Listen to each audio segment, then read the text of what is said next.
Hey, viewers, I am honored to have Marina with us, Epstein victim number one live. Such an important story on such an important day when the survivors, RIP Virginia, I wish she was here, to celebrate the things that they have been telling us about for years and have been labeled as crazy. And all the people, researching this have been labeled as conspiracy theorists. If you look at the release in the past day, oh my goodness, they're all in on it, folks. And if they're not in on it, they're enabling it. The whole system is corrupt to the core. They don't give a hoot about the survivors. They're like cattle to them. People like Maxwell get to sit down with the feds and get soft prisons and get early releases. But where were the feds when the survivors wanted to be heard? Anyway, honestly, Marina, my heart goes out to you after everything you've been through. And, the viewers would like to learn about who you are and what your story is. And then we were going to get your opinion on the release of these files, if that's okay with you. Of course. First of all, thank you for having me, Shaun. And like you said, rest in peace, Virginia. And we are here today to, continue her fight. And I think that's the least that we can do with, somebody that really, was very, strong and wanted her voice to be heard. And, I think it's just our job now to just continue for her. So, yes, she's here with me right now in spirit. I have to say that. So thank you again for having me. Yeah, absolutely. So Marina, what was life like for you as a young person when you were growing up? I originally was born in Brazil. And, I have to say my life in Brazil, I was surrounded around family, and it was really just, it was wonderful. It really was.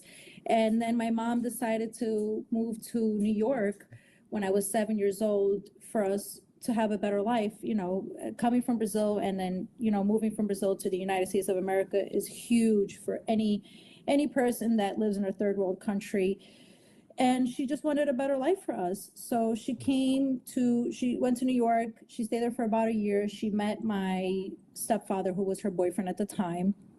And I came a year later to New York, and we started our life there, and it was great. But 3 months, I would say, living in Astoria, Queens, and New York, my stepfather started, me and my stepfather used to stay home alone because my mom was, used to be a cleaning lady. And her schedule was at nighttime, and my stepfather's schedule was a little bit weird because he was a driver, so he would come in and out.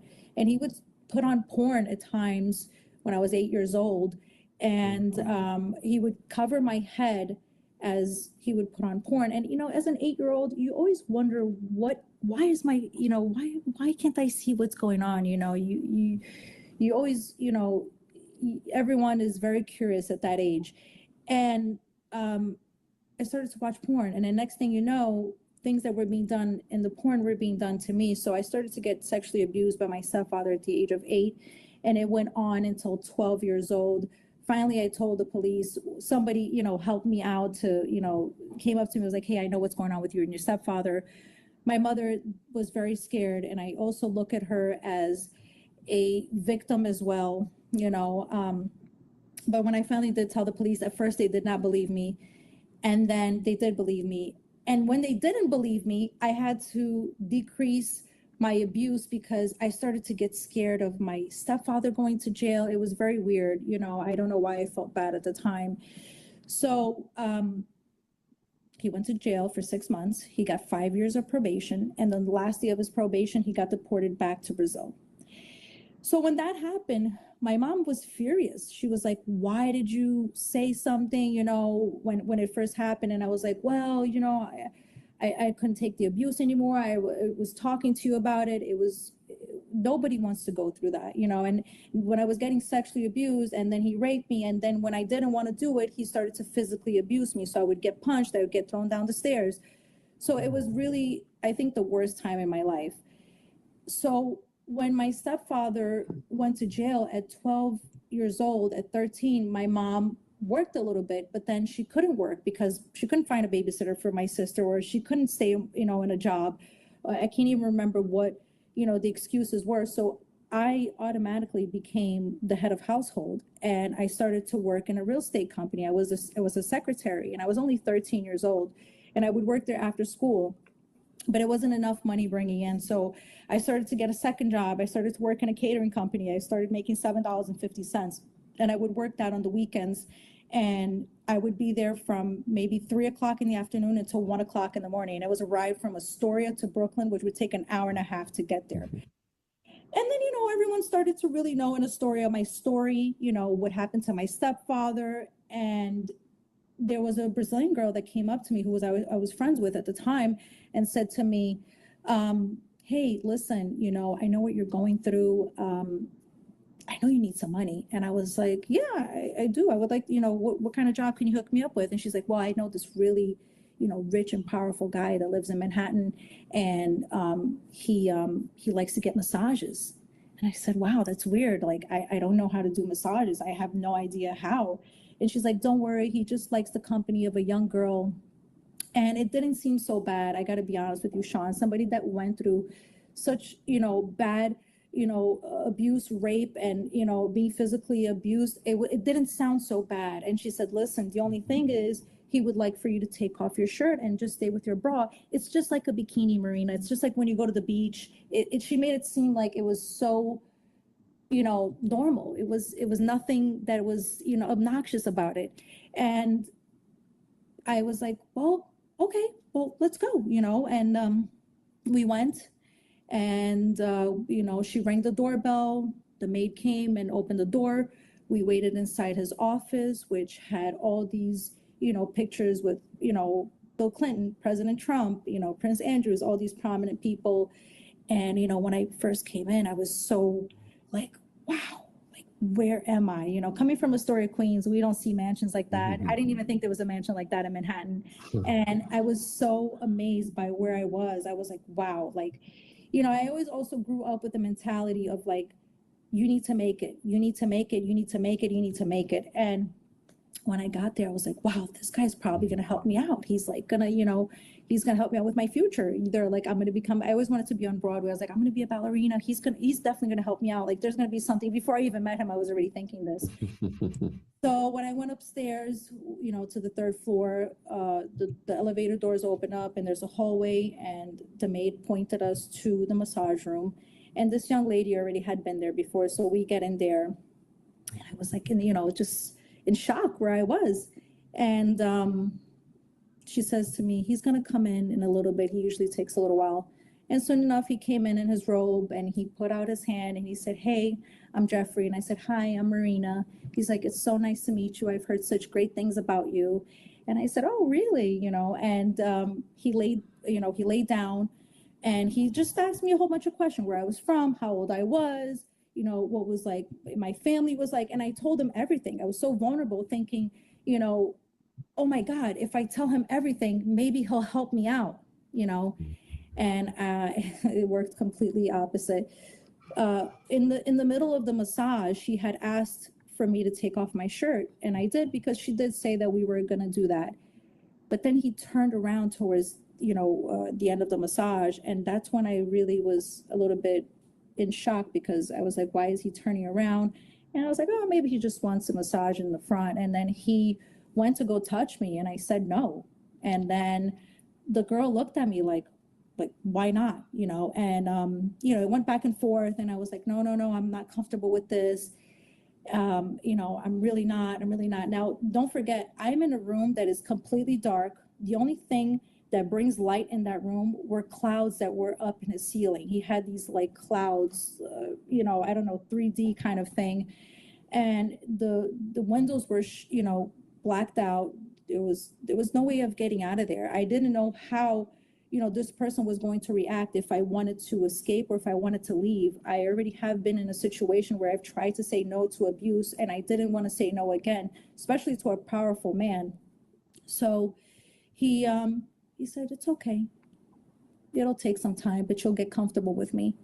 And the young lady, kind of pushed me and was like, get out of the way, like, kind of like, let me do this. And they went on, and it was so aggressive, like how the abuse went on with him and her. And it was, I don't want to go into deep details, but he, she was pinching him, and it was so disgusting. And I was just stood there in shock because, you know, she didn't tell me any of this. And when we left there, she was upset with me that I didn't do what he asked. And I said to her, you never told me any of this. You told me it was just a massage. And she said to me, you should be thankful I brought you here. Do you know how many girls would have loved to be in your place? And I said, I understand that maybe other girls are okay with this. I said, but you should have at least told me that this was what I was going to expect. And it didn't go so well at first. But she spoke to me a little bit and she said, Marina, you really have no chance in Astoria, Queens. You don't know anybody. You know, you are from Brazil. You don't have much opportunity. You're not going to meet people like this. This is somebody that's going to be really helpful in your life, and it's going to help you, you know, to grow and to get to know people. And, you know, and you're going to make money. I know you need money right now. And I said, well, right now, I'm definitely not okay with this. And, you know, she threw the money at me. And, you know, weeks went on and she reached back out to me, and I was in such a bad position at that time. I wasn't working anymore at the real estate. I started working somewhere else. I wasn't making enough money. There were any more parties that were, because what happens is when you work, I worked in a Jewish catering company, and there are times where they do party, and there are times that they take a break. So at that time, they already had taken a break, so I wasn't getting that extra money. And I ended up going back to Jeffrey Epstein out of desperation. And, you know, it just escalated. It went from a simple massage without a shirt, and then without a bra, and then without this. And next thing you know, it got to the point where it's like, I don't even like to say it, but he raped me, you know. And it's almost, when I look today as an adult, I'm like, no, we had sex. And when I tell people are like, no, you were 14 years old, you got raped. So it's still very hard for me to admit that, you know. Yeah, a lot of the viewers were asking, how old were you at that point? So you were 14. 14. And but reading my report yesterday, my files that were unredacted, it says on the report that I thought I started to see him when I was 13. So it's something that I kind of go back and forth. I think I might have been 13, but we go by 14 because that's what I remember. But on going back on my report, on my files yesterday, I did mention to the FBI that I might have been 13 when I started to see him. So how long did this go on for, Marina? Until I was 17 years old. So, and what was the frequency? He used to call me almost every two to 3 times a week in the beginning. And then it just started to kind of decrease after that. And then he was not as interested as he was in me in the beginning. I think Jeffrey really liked to see, I think he used to get tired very easily. I know he used to get tired very easily. So over those years then, was it always at the same property, and did you see any other people? I didn't see other people. Well, I did see, you know, his employees, people that worked for him, his chef, his driver, his maids, you know, handymans. I used to see a lot of his driver because he used to deliver, you know, furniture to my house. But I only got traffic to Jeffrey Epstein, nobody else. And Ghislaine, I had, one time. But other than that, I have never seen anybody, but he did call a lot of people in front of me and used to brag about how he was getting a massage by a young, beautiful girl. He never said how old. He just said that we were young, and he would put us on the phone sometimes. If I was with a friend or if I was by myself, he would put us on the phone with these people, and we would talk to them and, you know, just say hi, because we were so happy we were talking to these, you know, famous, sometimes actors, celebrities on the phone. So we were, you know, we felt like we were important. Are you able to name those people? I'd rather not. Yeah, I hear you. It's a dangerous situation, isn't it? There's so much at stake. And as this was going on then, what kind of conversations, what kind of rapport did he try to build up with you over the years? You know, in the beginning, he was very interested in who I was and what I wanted in life. Like, you know, and I think that what it came down to, he realized really quick that I had a family and I was taking care of my family, and I desperately needed to make money. So really there was not much for him to, groom me with, because he already knew that I needed him. But I would always tell him, like, I want to like get a job. Like I want to, work in a company. I want to be a secretary, because I always thought that, Leslie Groff was like not getting, I thought she was like the person. I was like, wow, this person is so cool. Like she like gets to make phone calls and work for Jeffrey Epstein. And she, when I used to go to his office, I used to see her. Sometimes I used to pick up money there. And I just thought she was like, that she had such a cool job. So I always, used to say to him, like, this is something that I would want to do. And he always ignored me. And he would always make it about like, where are your friends? Can you bring me friends? Do you have any new girls? That was always his main interest. It really came down to what satisfied Jeffrey Epstein. And if you weren't going to satisfy him in the way that he wanted to, he was going to use that against you. And he was going to say, well, if you can't do this for me, then I will do this. So I think that was my main job there. It was just to keep him happy. Yeah, he had a pyramid scheme in the Florida high school, and girls were getting paid to recruit other girls. So what you say just corroborates that. Did he offer you a financial incentive to bring other girls? Yeah, he did. In the beginning, he had asked me, to bring him a friend, and I was like, absolutely not. I'm so embarrassed about this. Like nobody knows about this. Like this is super embarrassing. And he was, telling me, he was like, listen, Marina, either you bring me somebody or I'm just going to cut you off. Like, you're not going to have this money. You're not going to be able to take care of your sister and your mom. You're not going to have the privilege of coming to pick up, money when you need. Because when sometimes I needed a bill to be paid or this and that, he'd be like, just come by the office and pick up cash. So I had that privilege. I had, I could do that. And he was like, you're not going to have that anymore. He's like, you're not going to be seeing me forever. So either you bring me somebody and we can continue this relationship, or I can just end it right here.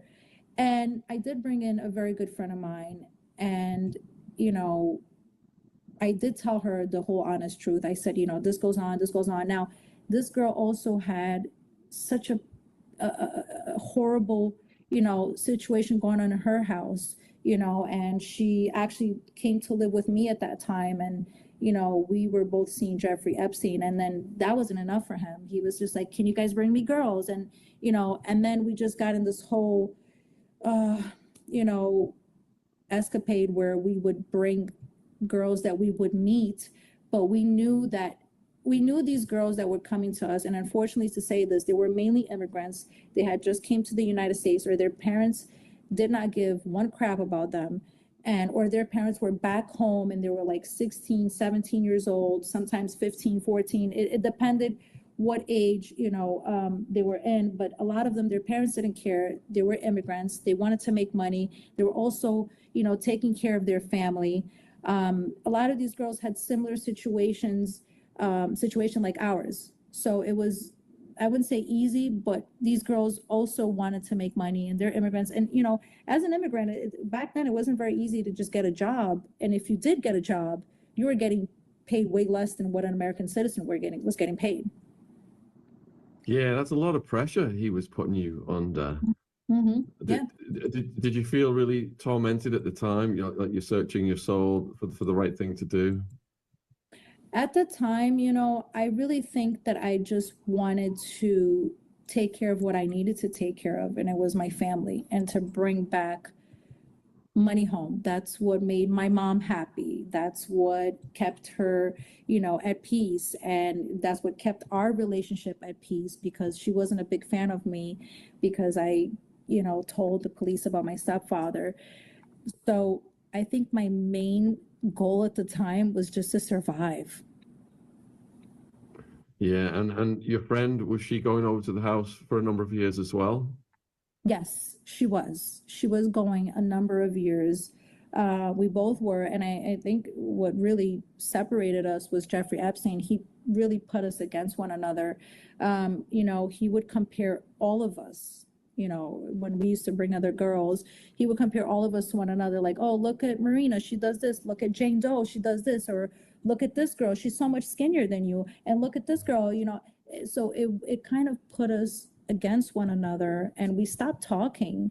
But I talked to her today, obviously, and you know, we are adults. But you know, a lot of times, you know, when after I did my my deposition, and maybe a year down the line or 2 years down the line, I talked to one of the survivors, and I had just met all these other survivors here in Florida, and I said to the survivor, I said, "Holy crap! Like, I'm talking to some of these girls.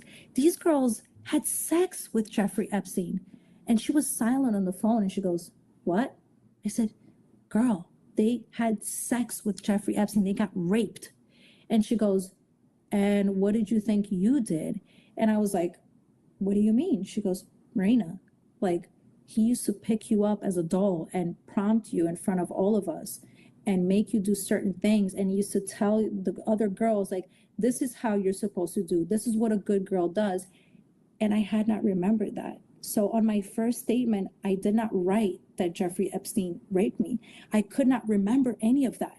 And there's still a lot of details that I can't remember. And this is why today us survivors fight so hard to get our 302s, and which is our file, which is so hard. But yet the DOJ is so easily to drop down 3.5 million files and not redact our names. So I, you know, on my first statement, it does not say that I was raped by Jeffrey Epstein. I had another survivor remind me of the things that I was doing in front of all these women, and I have no memory of it. No memory of it. Like, I mean, such little details that I'm just like, I can't even believe that I was doing this, you know, with toys and just so many disgusting things that I'm just so ashamed of. But and I don't want to, you know, start going into details on your platform. I don't know if your you know, if your listeners even want to hear it, but I'm, you know, I'm just like, I can't believe that, you know, I did those things, you know. So how many other girls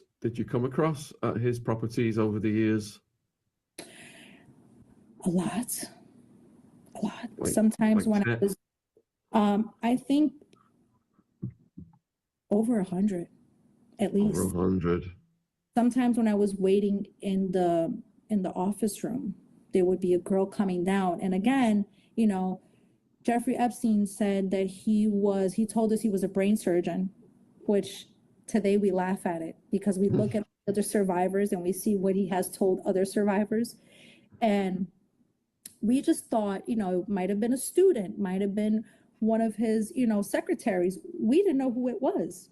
We didn't put the pieces together. Being so young, sometimes you think when somebody's like 25 and they're actually like 15, 16, you know, just because some of the girls look older, you know, we thought they were older. But when I was waiting for him to see him, he would have a girl come down, and when I would go up and I'd come down, there was another girl waiting for him. So just in that split hour and a half, there were 3 girls there. So can you imagine a day? I mean, from what Ghislaine said in one of her interviews, that the doctor said that he needed to release himself about 6 times a day. It's a little crazy. So if you do the math, you know, if he was seeing 6 girls a day, from, I think this abuse started, I mean, from what I'm understanding, I think it goes back in the 80s from what I was reading. So I think that it's a lot of women. So if you personally witnessed over 100 girls over 3 years, how many survivors do you think in total there are? Could you estimate that? Is it in the thousands, you think? I think it's more than 1,000, to be honest with you. I just think that, you know, when I was bringing my friends there and my friends were bringing friends there and their friends, like, think about that. Like, it just goes on and on and on. It's like, it's just a lot of girls. I just feel like the girls that we know, you know, and that knew, I feel like they're already 1,000. So when I start to see all these other survivors, and they also brought other girls, and here in Florida, and then in New Mexico, and then he had his island, I feel like it's so many more survivors than we can think of, you know. Rhonda's asking if there were ever any British girls you encountered. I never encountered any British girls, but I know there are British girls. You know, we've heard a lot about Jean-Luc Brunel and the pipeline of the East European girls. Did you come across any of those? No, I did not, but I recently did an interview with a reporter who was really digging on him, and I didn't come across him. And at the time, again, I was 14, 15. I did not know who this was. I might have come across him, you know, and I just don't remember. You said you only encountered Maxwell one time. Can you remember the circumstances of that?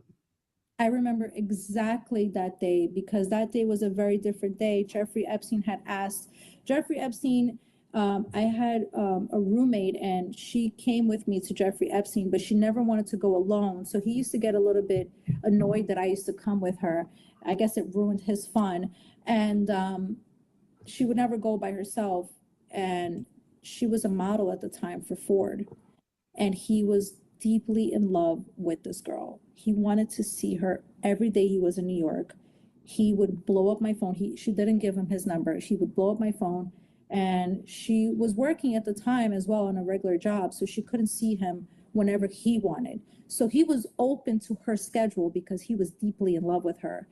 And that day we went from the massage room into his bedroom, which was very weird because we never ever did that. I mean, the most that we went in his house, I mean, I've walked around in his house, but the most that we've, you know, come across was either from his bedroom to his bathroom. And that day he wanted us to go in the bedroom. He was like, let's go play in the bedroom. And we went into his bedroom and we were, you know, doing some stuff. And in the middle of that, Ghislaine walked in, but he never introduced us to Ghislaine. He just said, my friend will be joining. And, you know, I cannot remember full details of everything. And I really want to call the survivor today and ask her, but she is so traumatized by this. She does not like, sometimes like I call her and I'm like, hey, how are you feeling? What's going on with you? And we'll talk. But as soon as I bring up Jeffrey, she immediately panics. So I can't even ask her, hey, like, what did we do that day? Like, what happened in that bedroom? And I think it might have been so traumatizing for her that she still remembers, but doesn't want to talk about it. And it's so traumatizing for me that my brain just blocked it and was like, it's just better for my body, you know? What year was the when you met Maxwell? I must have been about 16 years old. So I am, let's see, yeah, I was 16 years old because the young girl was 2 years older than me. She's 18. She was 18 at the time. And that was another thing too, like Jeffrey never liked any girls 18 years old because he got to the point where I was bringing him girls that were 18 and 19 and he was getting furious and he was like, that's enough. He's like, I want, you know, and he said that word, he's like, I want IDs. And he wanted me to bring these girls with school IDs because he was so furious at me because I got to the age of 16, 17 and I wasn't meeting girls that were 14, 15 years old because what do 14, 15-year-olds want to do with me, you know? So this girl was 18 at the time, so I was 16, so I'm 37, so that's about 21 years ago, if my math is correct, right? Yeah. So you're saying that Maxwell was participating in the crimes that were on that day? Yes, she joined us in the bed, and I can kind of remember us doing some stuff in bed with some toys, but I know it went beyond that. I know that we just didn't use toys because Jeffrey Epstein was a huge fan of toys, and he used to have like fake, body tops and fake bottom parts on his bathroom. So he was a real creep. He had some pretty creepy stuff. So, yeah.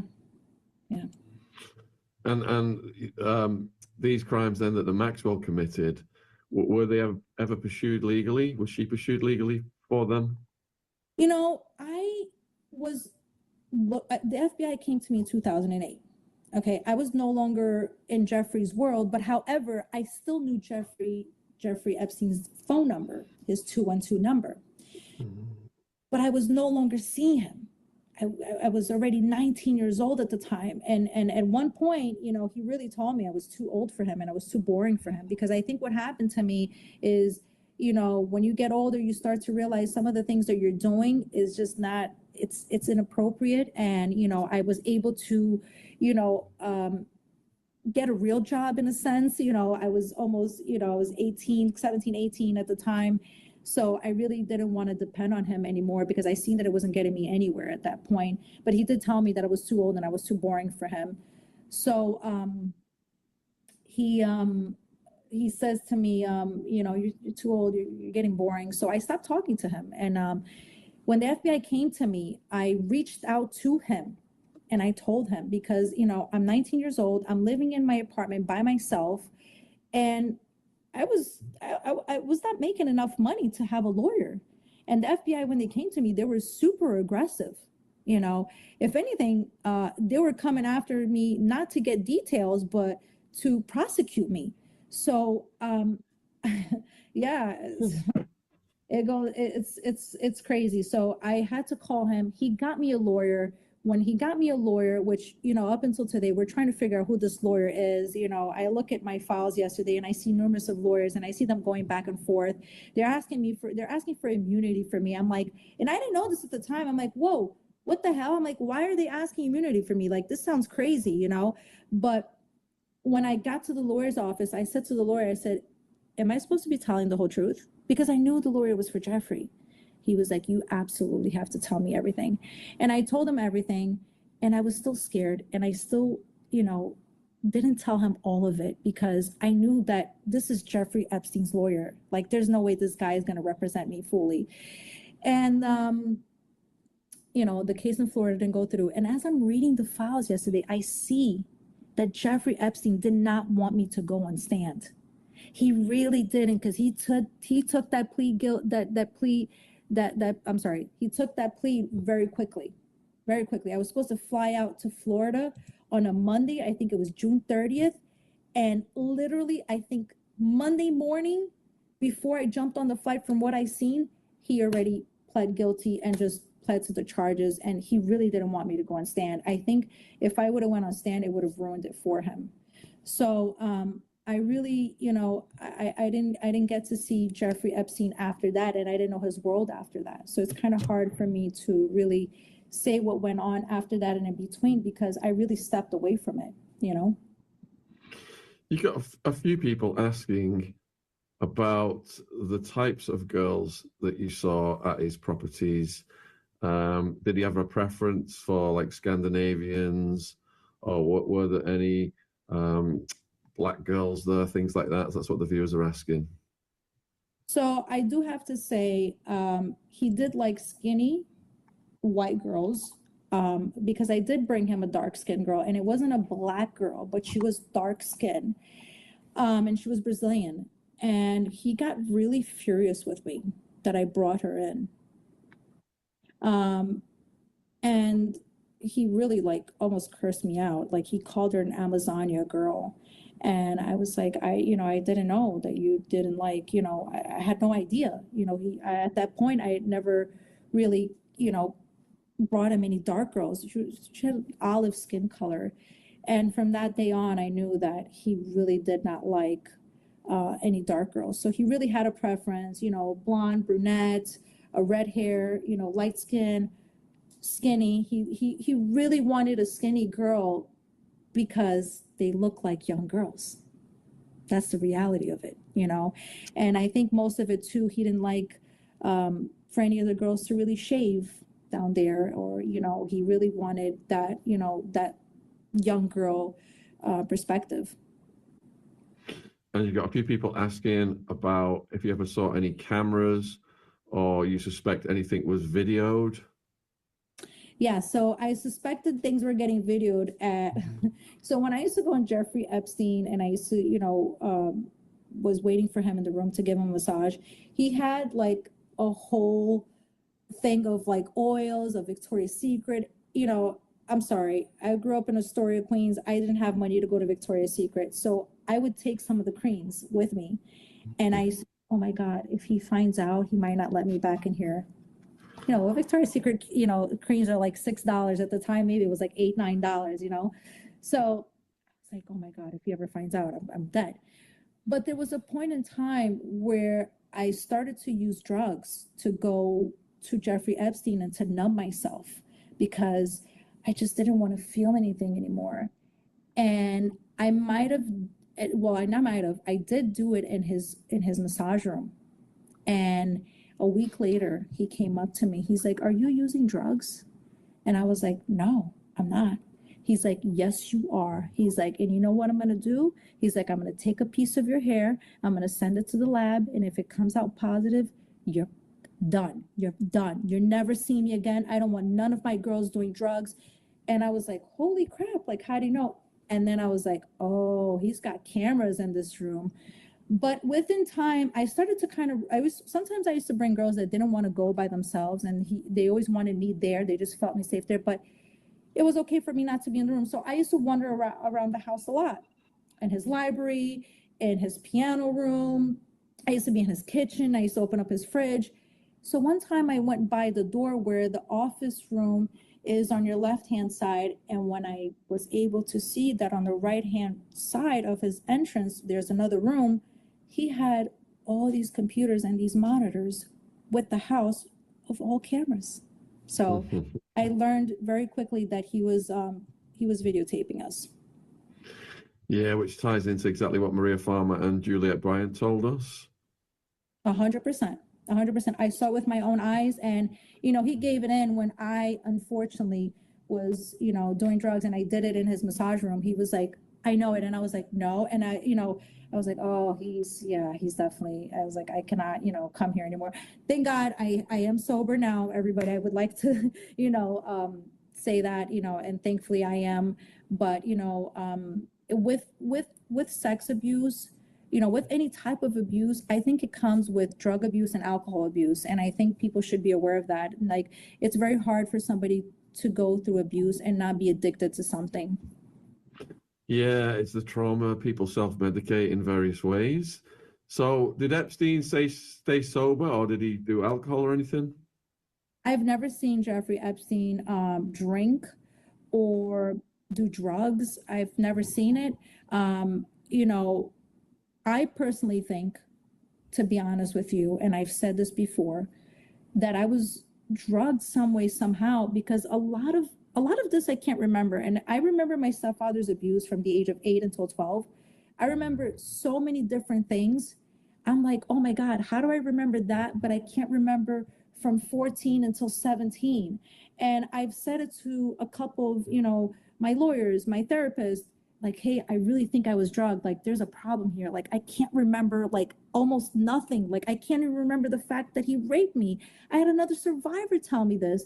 They're like, no, that's not his MO. But somewhere in the back of my head, I still feel like I was drugged in some ways, like that day with Ghislaine Maxwell when I was in bed with him. How do I not remember? But I remember being in the room with her coming in and us being in white sheets and all that. But I can't remember what happened. It's a little bit crazy, but I don't want to put any conspiracy theories out there. This is something that I just think. A few people are asking about if any of the girls got pregnant by him. I heard one girl did. And she had an abortion. So with Virginia, then, it was like they were trying to get her pregnant to legally take the baby from her. And we've heard about the baby farms and stuff like that. Do you have any thoughts on those things? I have a couple of girls on my platform that reach out to me and say that they were part of this world. I don't know any of that. And I don't like to discredit anybody or not to believe them. So I always like to be, to keep my mind open about this and be open-minded about it. I don't know much about it, but nothing shocks me, because when they were saying about the snuff videos, I was like, first of all, I didn't even know what snuff videos were. I was like, I had to like look it up. I was like, holy crap, like this is insane. And then reading those 6 pages yesterday, which I had to take a day to myself because I was heartbroken when I read that. I mean, I know as survivors went through some crazy stuff, but these allegations are insane.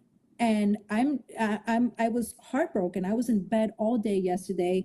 I think I was even supposed to talk to you, and I couldn't even. I couldn't. I had to shut my brain from the world because I'm just at disbelief that we are in the United States of America, 2026, and this is actually happening. And what shocks me even more is that people are not talking about it. People are reposting these things up, but they're not talking about these allegations. And I think that is a little bit, are we normalizing this? Is that what's happening? We need to investigate this. Somebody needs to investigate this. It's what I asked yesterday. The DOJ, will they investigate or will they just sweep it under their carpets, and make believe that these are just allegations? If I was the president of the United States of America and these people, now myself, who I'm nobody, if people were making some serious allegations, that I was doing this, I would want to clear my name up immediately. Well, it's like you said earlier on, they tried to criminalize you. It's the survivors they go after to try and shut them up. And the other people who are participating in these things with Epstein are like a protected class. It's insane. The whole system's upside down.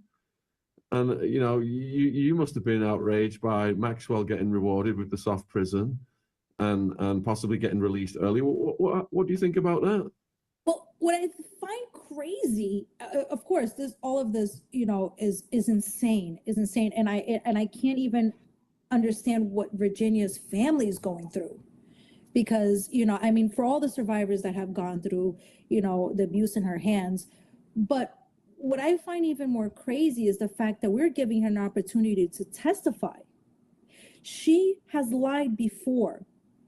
Why are we giving this woman a chance to lie again? My question is, where's Alexa Costa? Why are we putting him? Why are we not questioning him? Why is he not testifying? Why is this man not in the news? He is the person who gave him the sweetheart deal.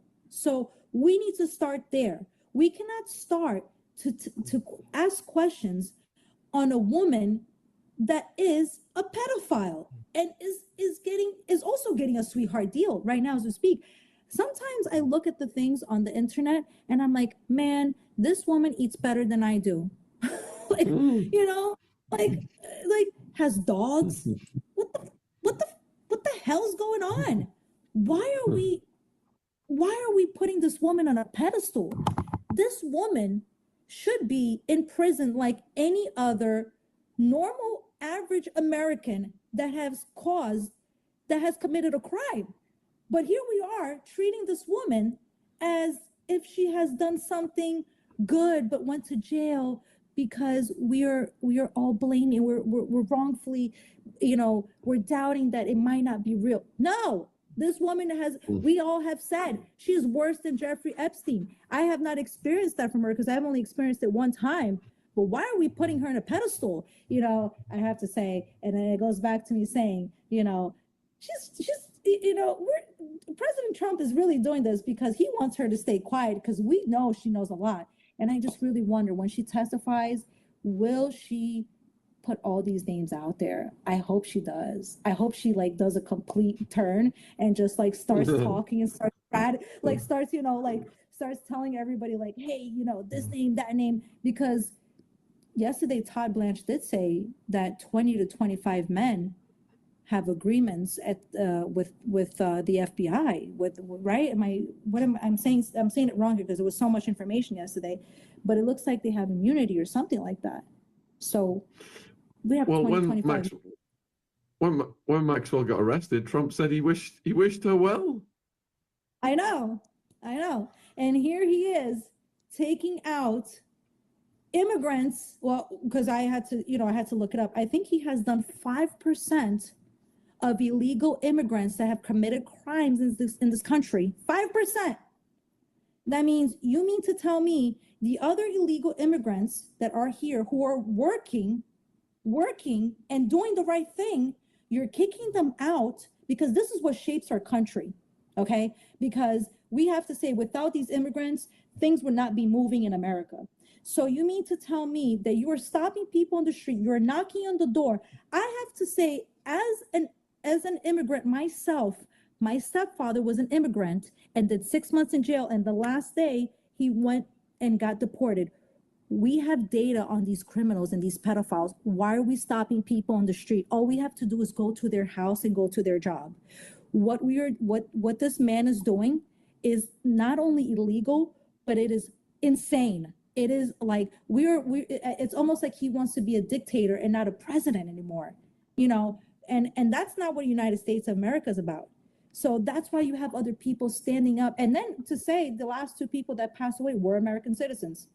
So, you know, what is ICE really doing here?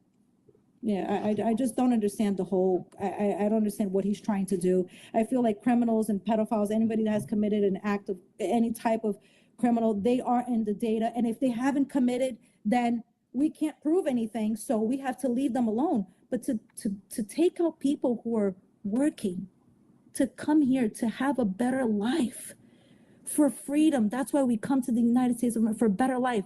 And we're pulling them and we're pulling kids away, dragging them. It's completely absurd.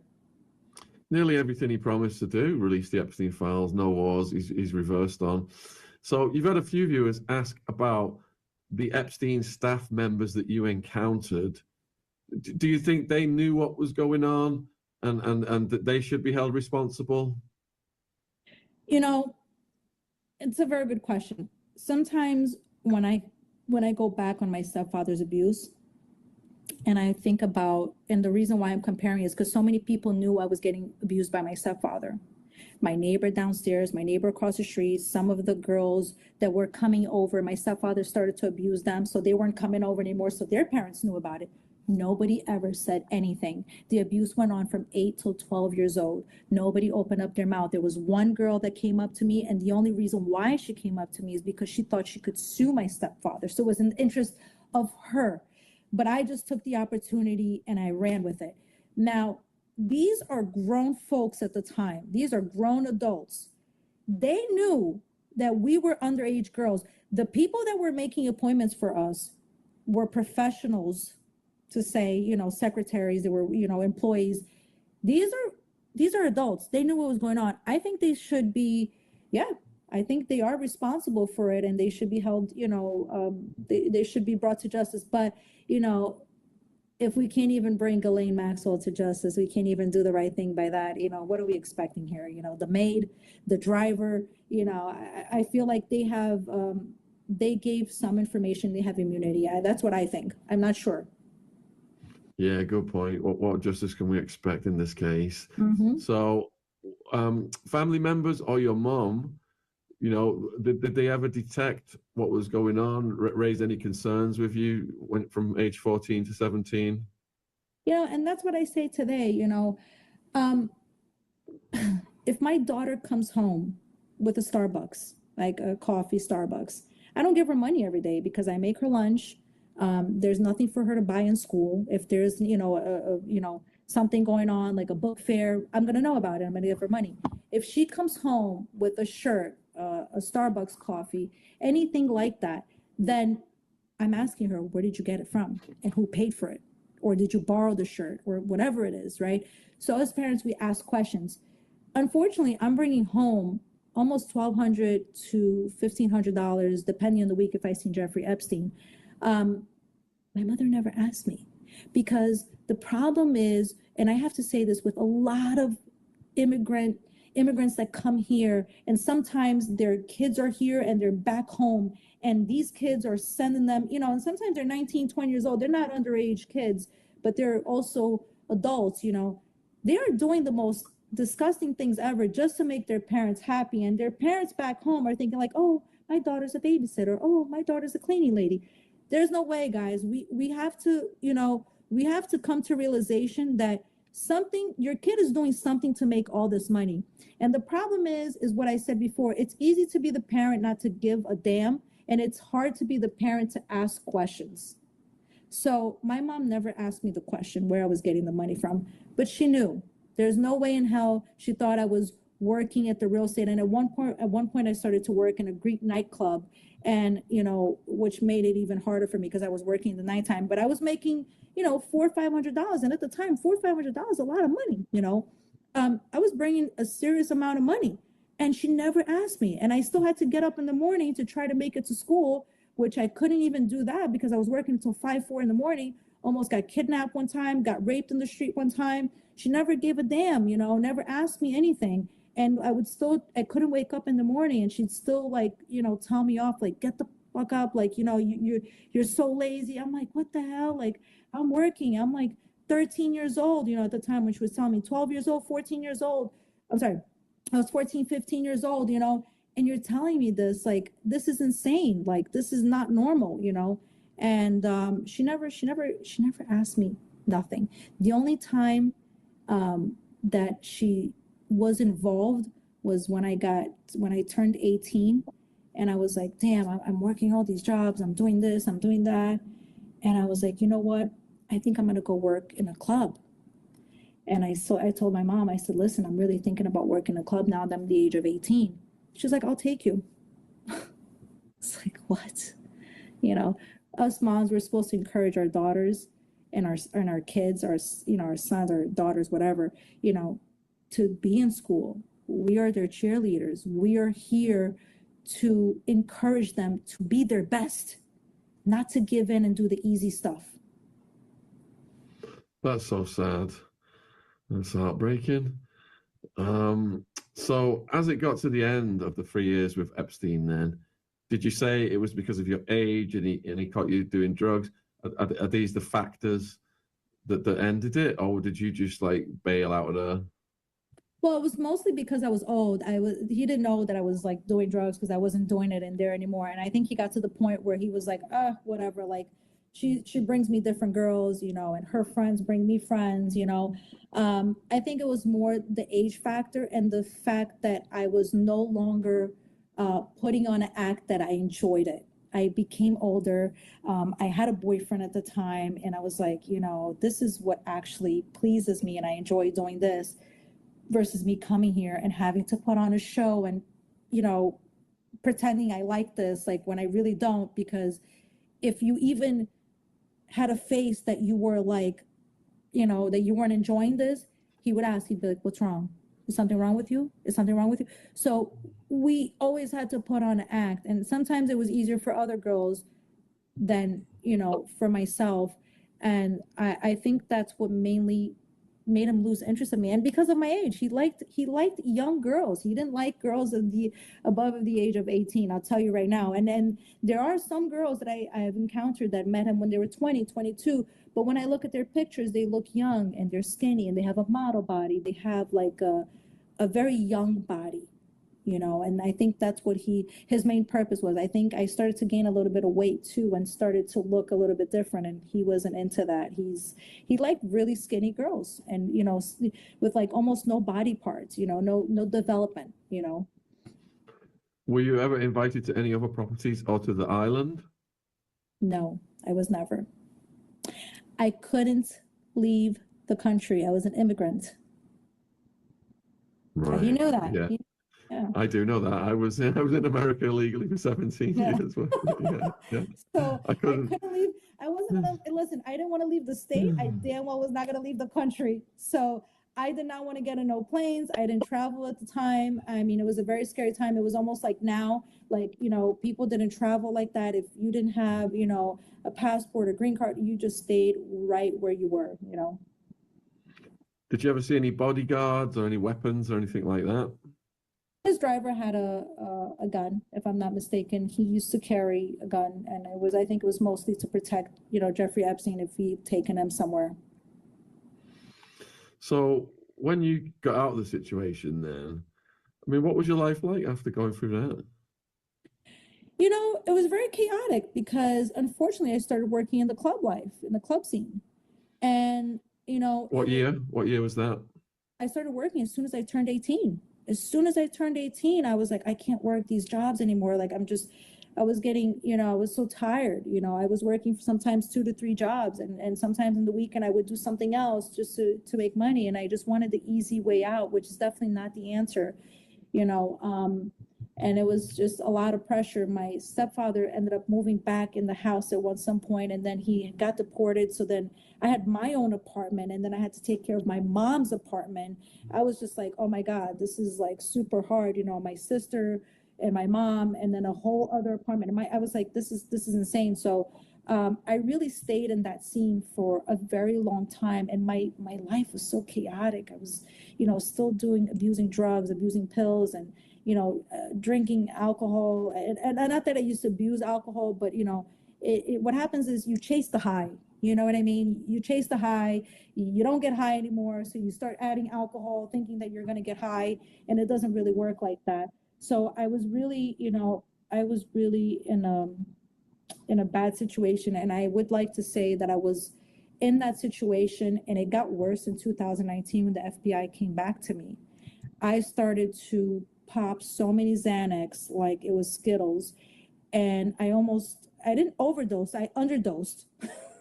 I know, I know it sounds crazy because people are like, "Are you sure?" I'm like, "Yeah." I stopped taking it, and on the fifth day, I had a whole seizure, and I almost died.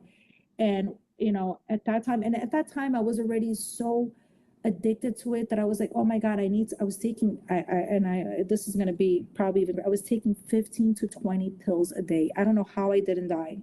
Okay, and I was taking like the green bars, like 3 milligrams, I think they are. I was just popping them, and I was coming to move down to Florida, and I didn't have anymore because I shipped it down. And my the date that I was supposed to move down here, it had changed.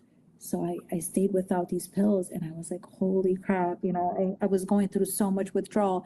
And I already knew at the time I needed to stop, but you know, this is what addiction does. You're like, one more day, one more day, one more day. So on the fifth day of having major anxiety of, you know, my stomach was a mess, you know, because that's what happens when you stop doing drugs, is it doesn't work like that. You have to go through a process. And I ended up having a seizure, and I ended up going to the hospital, and they were like, you know, we need to figure out what's going on with you. We need to do an MRI. And I'm like, no, no, no. I know exactly what's happening to me.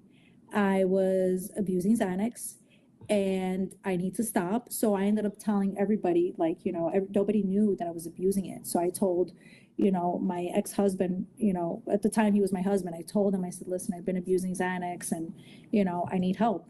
And thank God, you know, thank God I said something, because that really helped me. And that really scared the crap out of me, because let me tell you, one thing I'm scared of is dying. So it's the last thing I want. So when that happened to me and I almost died, I was like, holy shit, like, I can't believe I almost died off of something that, you know, is not even worth it. So I'm actually happy that happened to me. Unfortunately to say, not saying that, you know, people should allow it to get there. You know, if you are somebody that is addicted, please find help, because it only gets worse. But I'm happy that happened to me. God had to kind of, you know, he kept tapping me, and then he just went and knocked me down, and he was like, hey, girl, you need to wake up. So I'm kind of happy that happened, and I've been sober now. It's about to be 6 years. Congratulations. I had a friend who was addicted to the Zanny bars. He was hammering them like you. And when he stopped, he just, yeah, he freaked out. It was insane. Really hard to come off them, because once you stop, people take them to sleep, don't they? But once you stop, you can't sleep for days. I couldn't sleep for 8 months after I got off this. What? Yeah. And then like you're eating, like you don't eat the same. You know, I couldn't gain weight on the Xanax, because I think the Xanax takes a lot toll on your body. So, and then once I stopped it, then I didn't want to eat it. And then I would go to the bathroom, repeat. It was so hard. I would never, I feel like Xanax should be off the market. I think it's a drug that should not be allowed. Like, I don't know how the big pharma even allows it to be, you know, a legal drug.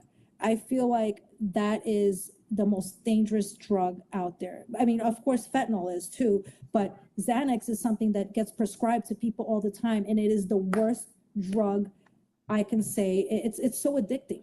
So addictive. So addictive. Yeah, so addictive. So addictive, yeah. So when Epstein, excuse me, when he got arrested the second time and his life was ended, how did that affect you? You know, I have to say, I wasn't around all these survivors. I was by myself in New York, and I wasn't talking to any of the other survivors that, you know, were my friends. I was like, thank God. People were upset. Like when my lawyer called me, she's like, hey, I have some really bad news. I'm like, I'm thinking the worst thing possible. I'm like, oh my God, I'm going to jail. Like, I was already getting interrogated by the FBI. Like I had to do so many different depositions. I was like, oh my God. I was like, what the fuck did I say now that's gonna, So when she told me, I was like, uh, thank God, but I get it. Some of these survivors wanted, justice. They wanted to see him go to jail. They wanted to see him, but what I have to say is, look at Ghislaine. You think he would have been, it would have been, I think it would have been even worse. It would have been our word against his. And let me tell you, we don't have the money he does. So I think it wouldn't benefit us. I unfortunately have to say, him resting in peace may be the best for us. I don't want to say him dead, but I think it's just best for us. I think it brought me peace. I can't speak for the other survivors, but, and then we also have the conspiracy theories, like, is he dead? Is he really dead? Or is he somewhere in the world, and I don't know, but I'm at peace with it. And, listen, as long as I'm left alone and he doesn't come after me and doesn't bother me if he is alive, I really don't care. I just want I want him to stay the hell away from me. And if he is going to come back into our lives, then we just have to go through the justice system. At least we have to try. Yeah, I understand that news was a form of closure. So it kind of ends the proceedings, doesn't it? And like Maria Farmer told us, dealing with the FBI was a nightmare. How did you find it? Oh my God. What the hell? Like, they gave me no time to breathe. I couldn't talk to my lawyers on my own. I had no rights. My rights were they were taken away from me. I didn't have one session where and the thing is, they knew I was so vulnerable to this situation that I had no idea. I think at least the girls in Florida had a little bit of more information than I did. I had zero information about this. I was completely lost. Let me tell you, I had forgotten about Jeffrey Epstein. So when they came back to me, when they came to my house, I wasn't home. My mother was living with me again at the time. And I was like, my mother called me. She's like, Marina, the police is here. I said, the police is there? She goes, yeah. I go, are they dressed in NYPD clothes? She goes, no. So in my head automatically goes, I mean, I'm a New Yorker. I know the difference. I said, oh, these are undercovers. They're FBI's. I don't know what the hell they are. And, I was in the supermarket and I was like, what the fuck did I do? What did I do? I was working. I had done absolutely nothing wrong. I was like, what did I do? My mom's like, what did you do? I'm like, I didn't do anything. I have done nothing. So the only thing at the time that I had done illegal was I had registered my car in Jersey and I was living in New York because I didn't want to pay, high insurance. So I was like, I'm going to jail because, fraud. Like, I was like, damn, man, I can't believe I registered my car in Jersey and I live in New York. They fucking found out, No, it wasn't that. Like, nobody gives a shit about that. But I thought in my head, because that was really the only thing I have done wrong. And I get to the door and they're like, hey, we want to talk to you about Jeffrey Epstein. I'm like, I'm in my head, I'm like, that man's still around? Like, what the hell? So, they were a little nicer than in 2008. They gave me a list of lawyers to choose from. So, at least that. But when I did get my lawyer, man, the depositions, I would have to go straight to work, sometimes 2-3 hour deposition. It was so uncomfortable. They gave me no privacy with my lawyer, and they should have gave me at least a day or so with my lawyers, and I didn't have that. So what was the outcome of the legal proceedings that involved you? Well, he died. So it all just ended with that. Yeah, I had to, they wanted me to go. I think I had to go. I even forgot. Oh my God. I was ready to go on trial. I had to go to trial. They wanted me to, I got subpoena again, 2008, I got subpoena again, 2019. When I got subpoenaed the second time in 2019, I was like, that's it. I was like, this is going to haunt me for the rest of my life. I just need to, I don't want to fight it, because one of the lawyers that I had called had said to me, listen, we can just tell them, no, you want nothing to do with it. You don't want to speak. I said, no. I said, this is going to haunt me for the rest of my life. I should have done it in 2008. Now I get back in 2019. So I gave my depositions and we were getting ready to go to trial. But then he passed away, you know, and I was like, thank God. I don't want to go to trial. I don't want to talk about my situation in front of, you know, in front of people that I don't know. I haven't even talked about my story. I had forgotten about Jeffrey Epstein, you know. And then here we go again in end of 2019, 2020, you know, bothering me with this. It was so annoying. I got to tell you, but you know, today I look at it completely different. You know, I look at it like, oh my God, why didn't I speak in 2008? Why didn't I go in Florida and speak, you know? But Jeffrey Epstein took the plea deal. He knew that once I went on stand, it was going to be a wrap for him. And he knew I was going to tell them about all the girls that have been going to his house and all that. So he really knew to take that plea deal, because it was not going to go good for him. So sometimes I knock, you know, myself down and I go, why didn't I go and speak into but you know, the lawyers that he had hired for me knew what they were doing. They're probably like, dude, take that plea deal, because this girl here is really going to put you in jail, you know? So, you know, I look at it differently. Could they not have used your depositions to go after Maxwell? I think they did try to go after Maxwell. I don't know, you know, and again, because at the time I had a New York lawyer, and I think, you know, I know that Brad and Brittany really had, you know, digged in, and they had all this information on Epstein. They've been working on his case for years, you know. So, you know, I didn't know to reach out to them about Ghislaine. I didn't know anything of that. I wasn't in contact with these people. I only got to meet Brad and Brittany when I arrived here, and they kept looking for me. They kept going through so many different people. And then there was one girl that was like, hey, I know Marina, you know. So then they were able to get in contact with me. But they were looking for me for a long time. They actually were looking for me from 2008, and they couldn't find me. But the FBI found me, but they didn't though. But you know, I wish I would have spoken 2008. I really did. I really do. All right, I'm just gonna go over some of these questions. Then you've done over an hour right now with us, and I appreciate that. Are you okay to answer some more of the viewer questions? Yeah, of course, I'm open. All right. Let's see. Why do you think nobody believed the children? Which children? The one that are The survivors. The survivors. Us? Yeah. Us survivors? Well, because I think that it's hard for people to believe that such a powerful, rich person was doing this, you know. And I also think that a lot of people thought that when we spoke because we needed money. And I think people are very confused about that. Nobody's speaking for money here. Nobody goes in front of the Capitol and gets paid. Nobody goes on ABC or CBS and gets paid, or CNN. Nobody gets paid to do this. This is something we do to advocate for other women who have been abused, and to advocate for them to continue to speak and not to stay silent. And I think that's why a lot of people don't believe us. They think that we're trying to be famous. They think we're trying to make money.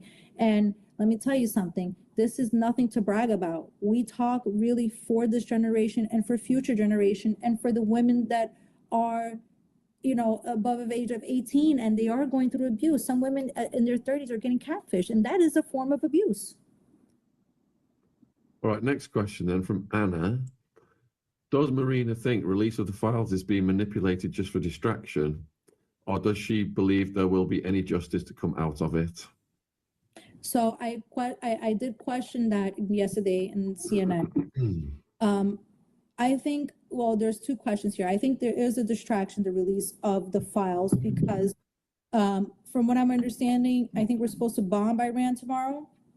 Does anybody know that, right? Because look, nobody even knows that. He talked about it, I think, on Thursday. I think tomorrow we're supposed to bomb Iran. So we, you know, half of America has no idea that's going to happen, right? And then, do I think there will be justice? Unfortunately to say, I don't think they'll even investigate those 6 pages of allegations that these children, I mean, well, these women now have made at the time. We have to say this, guys. If there's 20 people saying something, we need to investigate it. We can't just look away. Can I say that if I believe that DOJ will investigate? I highly doubt it. How was the house decorated? Was there like weird paintings and girls and stuff like that? So Jeffrey Epstein had a lot of paintings of girls with their, they were naked, and a lot of these girls had hairs, had pubic hairs, and he also had a painting of painting or a picture of Bill Clinton in a blue dress. He was obsessed with Bill Clinton, and I don't know why.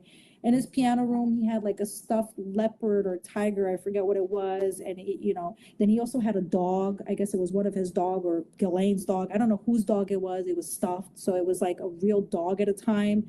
And listen, I have 4 dogs. I love them. I would never stuff them. I love dogs. This is my second pack. I just find it weird, but to each his own. He had his library was almost like, well, maybe because I was young, it reminded me of the Beauty. You remember Beauty and the Beast? Remember how the library was with the stairs? Like he had that kind of like taste. One viewer is asking, what do you do now? Well, right now I am speaking as much as I could. I advocate for women. I really work on trying to speak on college campuses to motivate women to not stay silent. Right now, I'm working something really big in Brazil, and I don't like to speak about it because sometimes things don't happen. So I don't like to talk about it, but if it does happen, you'll know about it. I really hope it does. I've been working on this deal with Brazil for 2-3 months now. And hopefully, from what I'm understanding, my team says from until April, there'll be some things coming out there. So just pray. If it does come out, you'll see it. But right now, I don't like to talk about it. I just hope it does happen. Yeah, it jinxes things, doesn't it, when you talk about it? Yeah, Yeah. and if it doesn't happen, people will be like, wait, but you said, yes, I did say, but sometimes things don't work out. Sometimes people want to, it just, we have different, because I want something in my way, because I'm very hard-headed and I see things this way. Sometimes that other person that wants to do something with me goes, no, that's not how we want to present it out there. I'm like, no, but I wanted to present it the whole truth and nothing but the truth. This is how my life is. All right, next question then is from user. Do you think that, especially in light of the allegations that have come out today about torture and murder, do you think that possibly there could be any corpses on the island? I mean, that's what I read, right? And it goes back to me saying there's allegations there, and I just don't know why the FBI still hasn't gone and try to investigate and see if there are corpses there. Like it's something that, somebody wrote it. We need to investigate it. And I hope that the public, doesn't let this go, and we need the help from everybody to talk about this, to keep this in the loop, because we're going to bomb, Iran, and that's going to take our attention away from the list, from the 6 pages, that all these allegations were made. So he's very smart. He's very smart. So Marvin wants to know, what do you think of Alan Dershowitz? Because most of the predators are hiding in the shadows, but Dershowitz, there was allegations made against him, and he's like so outspoken. I went over there and had a massage, but kept my boxers on. Things like that. Mm-hmm. Is that an insult to you when you hear things like that? I mean, I think so much has happened to me. It's not an insult. I just feel like people want to try to, make it okay. They try to normalize it. They try to be like, oh, but I was in my boxer, or like I was there, but I didn't do anything. You were still an accomplice. You still seen things. You still did things. These were underage girls. When people ask me like, why did you go back? Why did you go back? Why did you go back? Sometimes they ask me, and sometimes when I do different projects, they ask me like 3 times, why did you go back? I'm like, I was desperate. I was vulnerable. I needed money. I didn't know any other form or way to make money. My mom was supposed to be taking care of me. And then I had one day somebody asked me that, and I was like, what we should be asking here is, why is there a 45, 50-year-old man wanting a massage from a young child? This is the question that we should be asking. Because when you're a child, my daughter, for example, if she gets groomed, I'm not going to be like, well, why did you do it? Why did you go back? I'm going to go after the perpetrator and be like, what? Why did you ask my daughter for that? So the real question here is, Alan, Why were you there in the first place? With a boxer, without a boxer? You weren't supposed to be there, my friend. You already know it was wrong to be there. There are underage girls there, and these are not licensed masseuses, even if they were above of the age. There's a company for that you call. There's a routine to it, you know. Like, it doesn't work like that, you know. Yeah, well said. Alison wants to know if you ever saw any young boys at the premises. No, I never did. Not that I remember. Anna's asking, do you think the phone calls you described were recorded?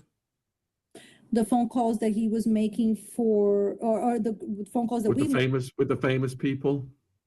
I don't know. His massage room was always being recorded, so I guess so. You know, I think. Listen, I think the FBI was watching Jeffrey Epstein for a long time, and I think he had his lines tapped. So I think all those phone calls were being recorded. I think so. How did you act when you went home to your mom? That's from Paula. At the time, how did I? Nothing. I just wanted to make my mom happy. And I think until now, I mean, today I don't speak to my mom because obviously it's a very toxic relationship. And I've just come into conclusion that I can, you know, sometimes we say like, this is your mom. She loves you. She would never do that to you. She's still a human being. Okay. I think somewhere along the lines, my mom might have think that I enjoyed getting abused by my stepfather. And I think she became jealous of me. And I think there's still some of that. And I still tried to live with her 2 years ago. She came down to Florida. She tried to live with me. It just didn't work out. She ended up ended up telling my daughter some stuff that really my daughter does not need to know. My daughter was 11 years old at the time. There's just things about me that, you know, and everybody's going to agree with me. There are things about you, you know, that who you are, your kids don't need to know about you. And if you are going to tell them, you're going to tell them when you're an adult, you know? So I don't think my relationship with my mom was her worrying about what I was doing. It was more me trying to make her happy. And until today, you know, well, not till today, up until 2 years ago, if she wanted to go to Brazil, I was buying her ticket. If she wanted to get a facelift, I was going to do it for her. If she wanted to have a garden in the backyard, I was willing to do it for her. Anything to make her happy and to make her proud. And then I just realized, I was like, wait a minute. I live for me. This is my life. I need to make myself proud. I need to make me happy. So I started to put myself first, and that's what everyone should be doing. And I think that is something I was never taught in my life. It was, you know, you come first and you need boundaries in life. And if I had learned boundaries, I probably would have ended up in Jeffrey Epstein's house. Yeah, you raised some interesting points though. We interviewed a lady called Maya, beautiful soul. She's basically bred so that the natural father could do these things to her. And when he was busted, she thought her mom would rally around her. And the mom said to her, how do you think it made me feel? He loved you more than he loved me. And the mom stayed together with the father when he got out of prison. So yeah. My mom too. My mom, as soon as my stepfather got out of prison, he came back home and I had to move out. And I was like, what? Oh. I was like, what the hell? You know, and the worst thing is my sister, who's his daughter, he ended up getting deported back to Brazil. So my sister kept wanting to go visit her father, that's her father. And my mom was like, no, no, no. My mom would turn to me, she's like, you think I should send her? I'm like, absolutely not. He's a pedophile. Like, he likes her. He's like, no, no, but he would never do that to his own daughter. And she ended up sending my sister back. And my sister was getting abused by my stepfather. But then my sister was like, please come here, come live with us, come live in Brazil. My mom didn't have her papers. So my mom was like, you know, if I go back, that means I have to stay there forever. And she ended up going back to stay with my sister and my stepfather.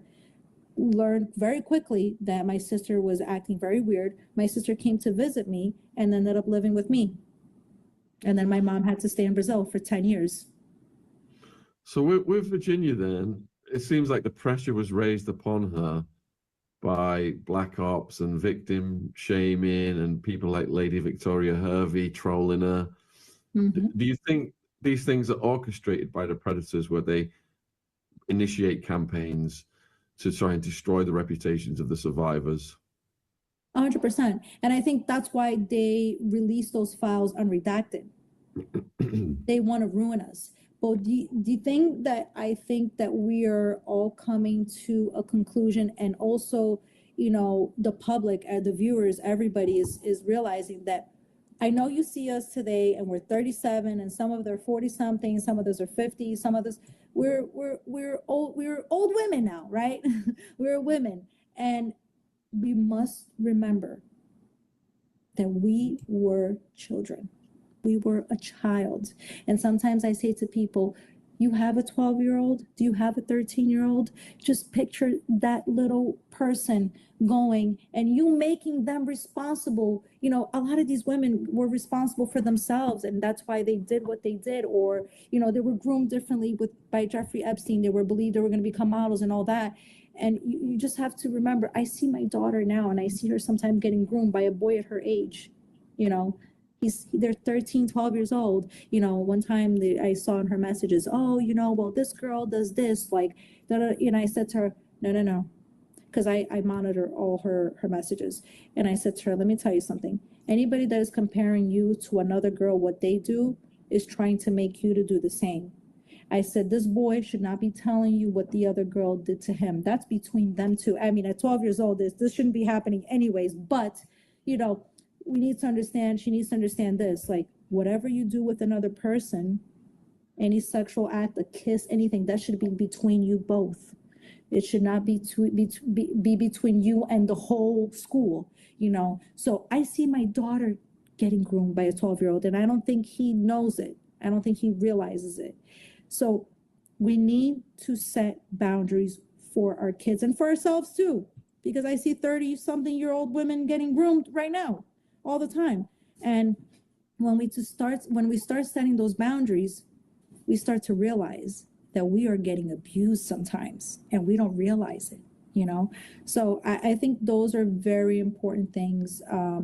It's part of grooming. You have to have boundaries, because it'll stop you from being in an abusive, emotional, physical relationship or friendship. What would your ideal outcome of all of this be? I imagine that would include Maxwell getting a bigger sentence. And I feel like she should go back to the place where she was first locked up in. That's number one, right? She's committed a heinous crime. Like, guys, like, any other average American citizen would have been in jail, in the worst jail ever, probably eating like some crappy food, you know. And that's what I think should happen to her. I think my biggest outcome in this would be, these allegations really need to get, I already said it from the beginning. We already know some of the survivors. We've heard about them getting abused by President Trump, and their allegations, because I don't have any police report. I don't have their statement. I don't have anything from them. I just hear them. And the things that I hear, I believe it. And it's just things that I can put pieces together, and I'm like, that person is being honest. And these are people that have statements with Jeffrey Epstein and, you know, have spoken about it. So I think the best outcome in this is we need to investigate our president. We need to start there. And I know there's other prominent people. There's Elon Musk there. There's, oh my God, there's so many people there. We need to investigate these people. These people they should not be in the United States of America. We should, you know, I don't know where we would deport Donald Trump. I'm doing all these things and my background is just exploding. I think that was me of Donald Trump. Let me do it again. Like, we need to send him back to, you know, I don't know where, but we can't have people roaming around free. Sorry, guys. I didn't know that me doing all these movements would cause an effect on my background. I'm just learning. Yeah, I didn't know. Let's send him back to the swamp. Yeah. So, Marina, did you get help later in life to process what you experienced, like professional help? Yes, I did get professional help. We have a therapist that just deals with the survivors. But I decided to stop seeing her, not because she's not good. I think it's just because when there's too many of us seeing the same therapist, it becomes a little bit crazy. So I have taken a break from her. I am finding a new therapist. I am going to do hypnosis. I do yoga. I exercise. My backyard is a Zen area. I find my own way to heal. And part of my healing process is doing this. When I get to speak and talk about my story and bring awareness and to advocate for other women and men not to stay silent, because most men stay more silent than women. It means so much to me. I feel like I've done a whole therapy session, and I don't think I'm the person that is crying every night about what happened to me in the past. I am not having nightmares like, oh my God. That's just not me. I've learned to move on. This is something that happened in my past. There is life after abuse, and I do tell all my survivor sister that I'm a very happy person. I don't want to be sad. I love life. I'm scared of dying. I don't know why I was addicted to drugs, and like I didn't think about that. I want to live life like it's the last day. Every day I live it like it's the last day, and I don't want to be that person that holds on to the past and makes it about the future. My past is what shaped me today, and I am thankful that I went through that so I can share it with the world. Yeah, you're a very good speaker, very inspirational, and you're very robust as well. Thank you. So yeah, you're doing really All comes well. from the heart. All comes from the heart. Nobody taught me this. I've never went to school for this. This is all coming from the heart. This is fully who I am. Have you spoken to anyone from the admin or the DOJ recently? That's not a serious question. No, I know that Todd Blanche, I know, I'm just making a joke. I know that Todd Blanche said yesterday that we have a clear communication of line. We absolutely do not. He is absolutely lying. We have tried to meet with Pan Bondi. We've tried to talk to Kash Patel. We've asked nothing. Nothing. They don't want to know, folks. They'll sit down with Maxwell all day long. They won't, but you know what? I will be seeing Pan Bondi soon testifying. I'm very excited for that. We wanted to see Ghislaine, testify, but there's no more space and I think it would be far too dangerous for us to remain seated. So we will be watching Pan Bondi, and I can't wait for that. Did the activities involve pain, such as sadism? I don't know. We're talking about Jeffrey Epstein's abuse, right? Yeah. He liked to get hurt, and I don't know much about that. I don't know the extent of that, but he liked his nipples getting pinched, and he liked to feel pain, but I didn't get that far in it with him though. Okay. Have you been able to talk to your daughter about what's happened? Of course, I have to talk to her about it. I'm in the public's eye. I have to speak to her about it. I don't go in full-blown details. She's 12 years old. Guys, I don't want to go into details like I'm going in with you. I think that's something also, I don't think she really wants to know details. She's 12 years old. I want her to have, I want her to be aware of it, but I don't want to go into full detail. So I've spoken to her about it. I do tell her what grooming is. I do tell her what abuse is and, all that, but I don't go into details about my story. All right. So did you witness any tunnels or underground structures at the property? No, I did not get to go on Jeffrey's basement if he even had one. I just stayed on all his other floors, and I would roam around, like I said, on my own freely. All right, let's see. Did Epstein have a satellite dish? I don't remember. I don't know. I don't know. I wasn't ever able to look up past his, his huge mansion. I never looked up. Sorry, I can't answer that. I don't know. Was there any evidence of religious practices or rituals? I mean, the art was pretty symbolic, wasn't it? I didn't see him I didn't see him practice any of it, but I don't think, maybe rituals, but definitely not religious, right? I don't think so. I think maybe rituals, but he never shared that with me. Do you think that Virginia's husband was possibly a handler to control her? I don't want to answer that. That's Virginia's. I think we should ask Virginia's family that. Yeah, I listened to her book, the audio book. It's heartbreaking. It's heartbreaking. Just read her book, and I think you'll get your own opinion in that, Do you feel you were hypnotized by Epstein?